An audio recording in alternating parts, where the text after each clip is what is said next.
Hello and welcome to the Direct Selling Success Podcast. I'm Anna Green and I'm here to share with you tips, tricks, and training on network marketing done right. Thank you for listening. I've been in business a long time.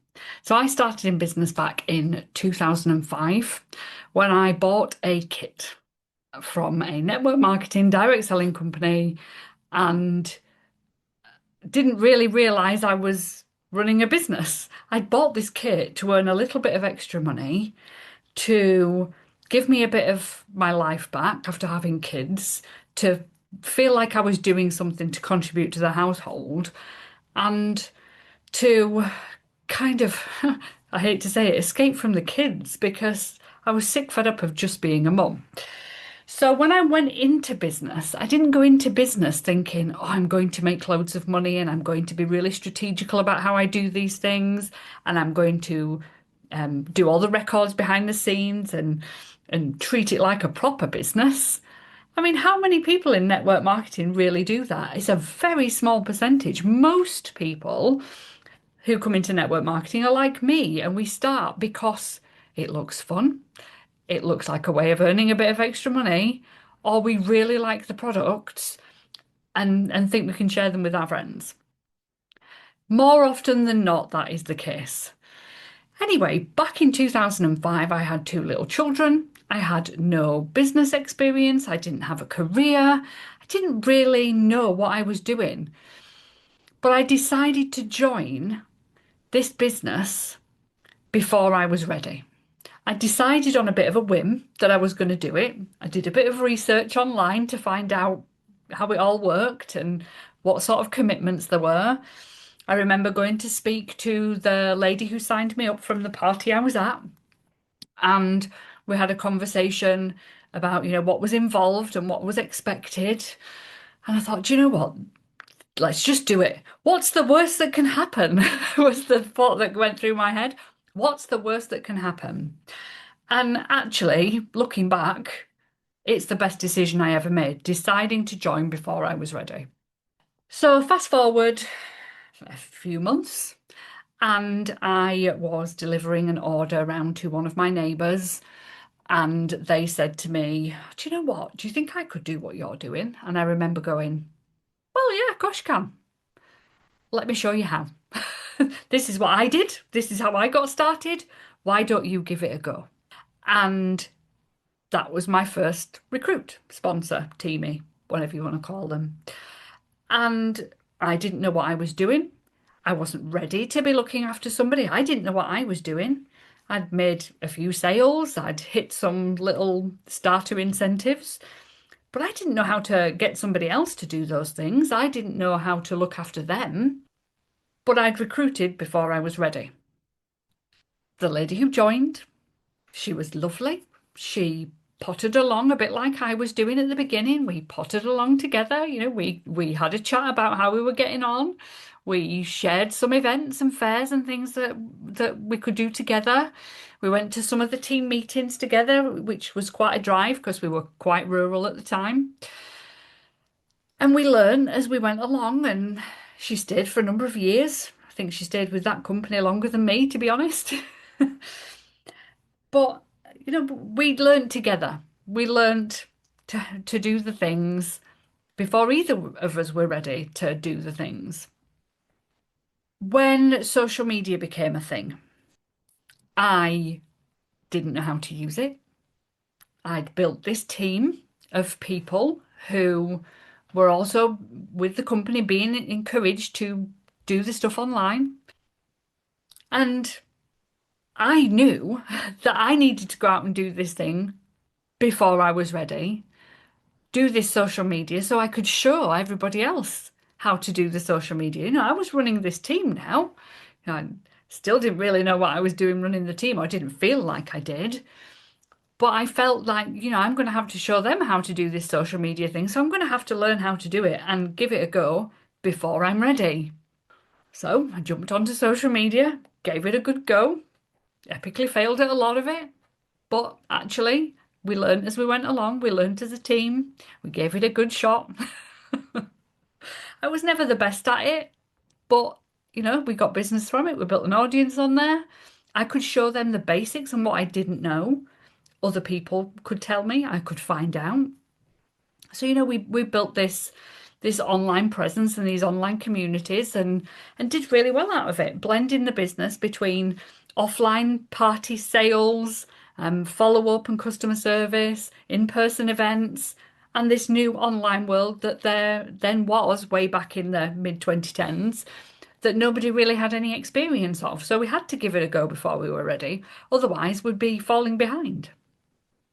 At about the same point, maybe a little bit earlier, I remember one of my team who had all just come to me and said, "Can I join?" said to me, "How do I recruit? Because actually, I want to do what you're doing. How do I recruit?" And I said, "Well, people just ask to join."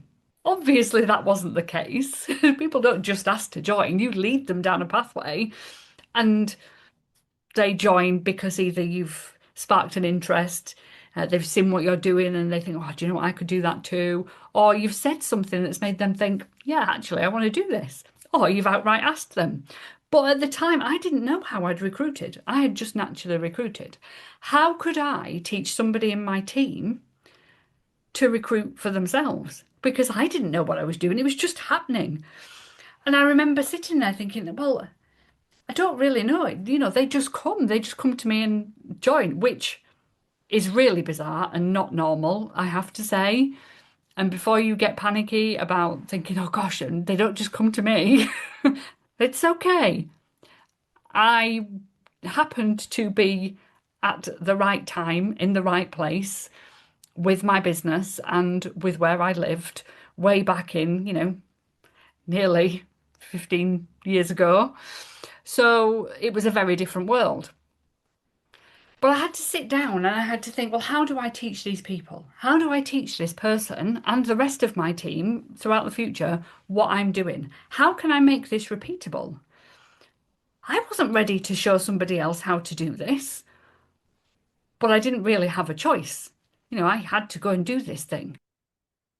So I sat down and I thought, well, actually, what are the processes I'm doing here?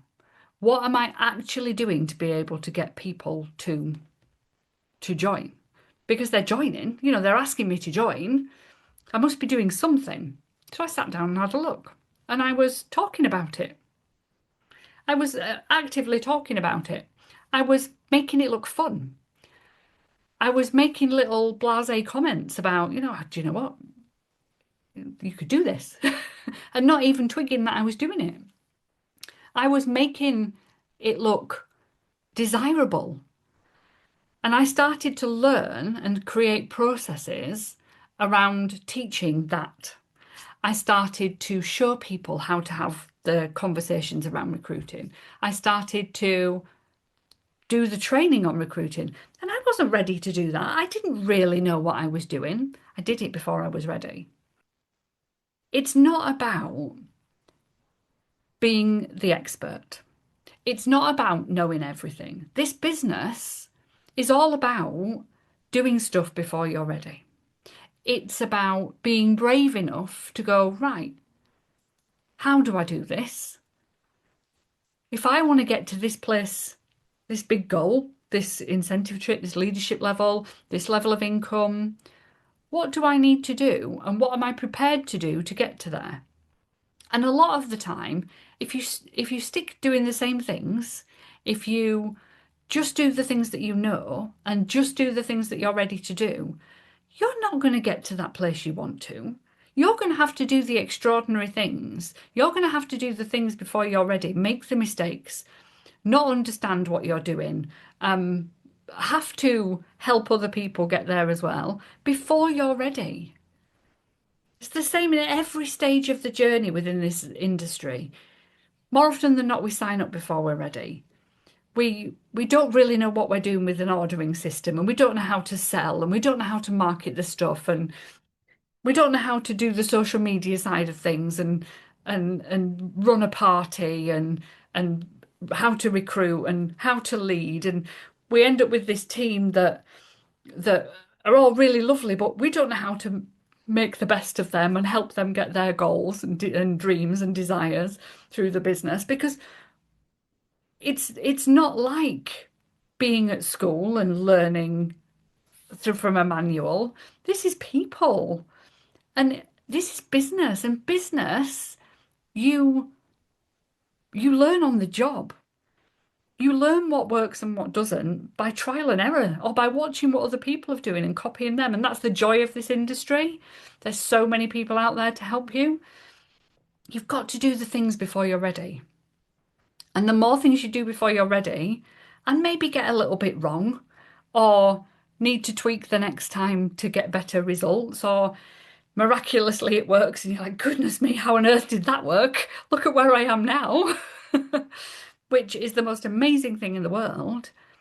It, if we don't, we're just going to stay where we are. We're not going to grow. There's so many other things that I've done before I was ready. I invested in a coach before I was ready. I invested in tech before I was ready. I I decided that I was going to go for an incentive trip before I was ready. I didn't get it because I didn't really know what I was doing. But if I hadn't decided to go for it before I was ready, I wouldn't have got the one the year after. I decided I wanted to go for the top level of the company before I was ready.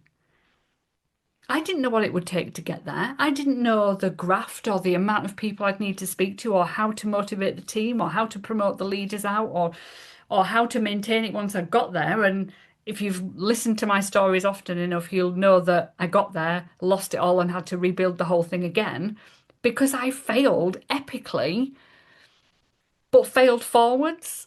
I failed and I built again, and I learned, and I grew as a person, and I built my confidence and my resilience because I was doing the things before I was ready.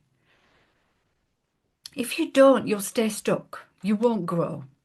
As a business, as a person, your team won't grow and you can't scale. So I'm going to ask you this. What are you waiting until you're ready to do? What are the things in your business you're thinking, oh, do you know, I'm not quite ready for that yet, or I'll put that off, or I'll not bother doing that thing, and oh no, that's not for me. But in your heart of hearts, you're going, God, I wish I could. What are those things? And I want to challenge you today to just do one thing before you're ready, without all the, epic planning if you're a massive planner, without understanding the ins and outs, without thinking that it's got to be perfect before you do. Yeah, you're going to fail, more likely than not. Yeah, things aren't going to go smoothly, more likely than not. They might do, and that's amazing. But it doesn't matter if it fails. It doesn't matter whether it goes right or not. What matters is that you're trying and you're doing and you're taking action towards the thing, regardless of whether it's going to work or not. Yeah, we want it to work. But if you wait until you're ready, you're just wasting so much time. You're never going to be ready. It's never going to be a perfect time. So you want that next level of leadership, do it. Go for it. Put it out there to the world. Say, I'm going to go for it. I don't know how I'm going to get it, but I'm going to go for it. I'm going to learn along the way. I'm going to aim for that incentive. I might not get it, but I'm going to do my damnedest to try and get it. And along the way, I'm going to have a whale of a time. I'm going to build my business. I'm going to fail at things. I'm not going to get things right. But then next time that incentive comes round, I'm going to have learnt from my mistakes. I'm going to have built a bigger business. I'm going to be ready because I'll know what to do the next time.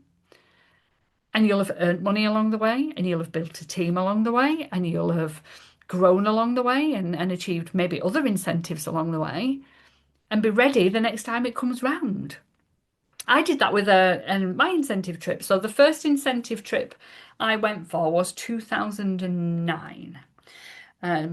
Yeah, 2009. And it was to, I want to say Marrakesh, but it might have been Malta. It was somewhere beginning with an M. Can't remember. Didn't achieve it. And I remember going, I really want this trip. Sat there at the conference and they give you all the paperwork and they announce it on the big screen and it's all exciting. And I remember thinking, well, it looks hard. It's going to be hard because, it's a free 5-star holiday. If it's really easy, then everybody would go and the company would go bust. So it's going to be hard, but I'm going to give it a go. And I remember sitting there thinking, right, okay, so what do I need to do? How am I going to do it? And leaving that conference going, right, let's make some sales. Let's book some stuff in the diary. Let's see if we can recruit some people. Don't really know what I'm doing. When I've recruited these people, I don't really know how to look after them properly, but I'll learn along the way. I'll just do the things. So I just did the things, didn't really track it. First epic fail. Didn't really plan how much sales I'd needed to do. Another fail. Didn't really have a clue who I was bringing in and was kind of going, well, do you know what? Just come in. If it doesn't work, it doesn't work. You don't really have to do anything. Didn't bring in the right quality of people to get me on a holiday. Another fail. Didn't keep the consistency going as much as I should have done. Another mistake. And it got round to nearing the time the trip qualification period was up, me thinking there's no way. I'm not going to do this. But do you know what? It's been fun. I'll try again next year. And looking back at that trip and qualification period and thinking, what didn't I do? What mistakes did I make? Where did it go wrong? So when the next conference came round and the next big trip was announced, I'd built a solid business. I'd made the mistakes. I'd built my audience. I'd built my sales. I'd grown my business. So the next trip period, I knew what mistakes I'd made. So I knew not to make them again. Only a fool makes the same mistakes over and over again. I knew I'd built a bigger audience, so I knew I had a bigger pool of people. I knew I had to plan. I knew that I had to attract the right people into my business that wanted to work. And I did it. And that year, 2010, I got an amazing holiday to Hong Kong. Me with my fear of flying. I think I had vertigo at the time and couldn't stand up properly. But, I'd achieved this amazing holiday. I was going to go on that holiday regardless. Had the most amazing time. And I missed one trip in the years that I was in that company. So 11 years, I think we did 10 trips. I missed one because I had a choice of achieving the holiday or hitting the top level of the company. And I had to make a decision about which one was more important because I couldn't do both. Because of the qualifications and mine and my team's energy, we needed to put our energy in one place or the other, which I'm, quite happy with. So from that point of view, that doing it before I was ready made such a difference to me achieving trips consistently throughout my business. Now, in the direct selling success business, I do things way before I'm ready. Was I ready 3 years ago to start a podcast? No, I wasn't. I didn't know how to work a podcast. I didn't know how to record or edit videos. I didn't know what I would talk about, but I did it. Did I know last week how to create a Substack? No, I didn't. But what did I do? I set myself up an account. Thought, well, have a go on Substack and see what happens. I've not done that bit yet any further, but I will do, and I'll probably fail at it for the first few times. I mean, if you go back and listen to my first podcast episodes on here, they're probably not quite as polished as these ones. And I know I'm not the most polished at podcasts, but that's not the point. I'm getting the information out there in my way, and it's adding value to you guys. But those first ones, they're probably dreadful. I remember looking back at my first posts in the Direct Selling Success Facebook group with the branding that I used to have that was dreadful, and the way that I used to say things and the advice I used to give. Totally different from the advice I give now, totally different from the slightly more polished branding, but still not professional that I have now. But look where I've come from. If I hadn't have done those things before, if I hadn't have gone, do you know what? some yellow background on Canva will be grand. Yellow and grey is lovely for branding. Let's just stick that out there and hope for the best. If I hadn't have done that, I'd have probably still been sat here going, well, I still don't know what I'm doing with my branding. I don't know what to post on social media, so I'm just not going to do it. I'm never ever going to post if I've got that attitude.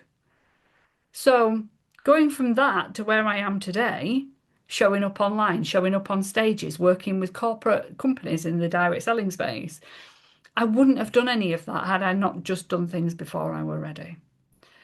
So back to that question, what are you waiting until you're ready to go out and do? I want you to pick one of those things and just go and do it.